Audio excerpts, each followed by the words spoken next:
qiso waana mudan odaygii qabriga ku booqday gabadhiisa ee ka waraystay cadaabta qabriga. assalaamu calaykum waraxmatullaahi wabarakaatu. walaalayaalaan ilaahay ka barino marka hore inuu naxariistiisana siiyo, naga dhigo kuwii harsada hooskiisa maalin uu hoos kala jirin. qisadan waxay cibro qaadasho u tahay dhammaan muslimiinta, gaar ahaan dadka Soomaaliyeed.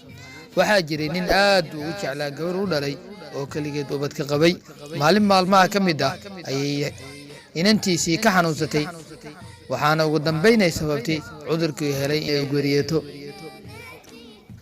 markuu aasay gabadhiisii ayaa dadkii janaasada raacay ka soo laabteen, isaga muusan ka soo bixin. wuuna joogay qabriga ilaa uu go'aansaday inuu gabadhiisa ka soo saaro qabriga.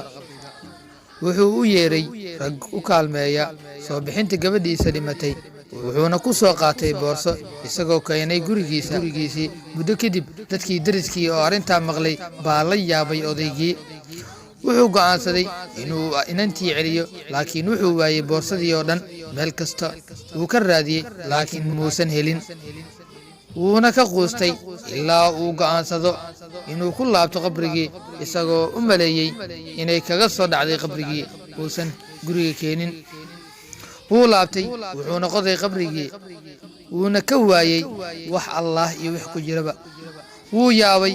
wax yar kadib hadduu eegay qabrigii, waxaa ku jira wejigeedii, labadii jilbood, labadii lugood iyo gacmaheedii oo guban. isagoo naxsan buu qabrigii ka soo baxay, wuxuuna odaygii gurigiisii ku laabtay isagoo daalkii haya iyo naxdin, isagoo ku riyooday arrin cajiib ah oo ku cibro qaadasho mudan. ninkii wuu riyooday, wuxuuna hurdadu ku arkay gabadhiisii oo weydiiyey, xaggeed joogtay? markaan qabriga galay waan kaa soo waayey, maxayse tahay gubnida jirkaaga? waxay ugu jawaabtay, markii aad qabriga imaanaysay waxaa malaa'igtu ii qaaday jahannamo si ay igu soo ciqaabto. sidaa ayaana laygu sameeyey xilli kasta oo la gaaro wakhtiga salaada. wuxuu weydiiyey, maxay tahay sababta lagu qaado naarta? waxay uga jawaabtay, waxaan wakhtigeeda dibdhigi jiray salaada, mana tukan jirin wakhtigeeda. ilaahu salaada noo fududee oo naga aqbal. maxaan ka faa'iidnay qisadan? in salaada oo wakhtigeeda lagu dibdhigo ay lagu mudan karo ciqaab gaarsiisan jahannamo. ilaahay ha naga korshee. wuxuu ilaahay qur-aankiisa ku leeyahay, wuxuu halaag u sugnaaday kuwa tukada, kuwaasoo salaadooda saawiyey. culimmadu waxay ku fasireen kuwa salaada ka dibdhiga wakhtigeeda.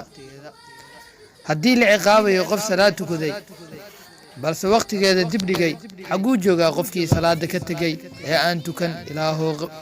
ilaahu qalbigeena diinta u fur oo islaamka nagu adkee.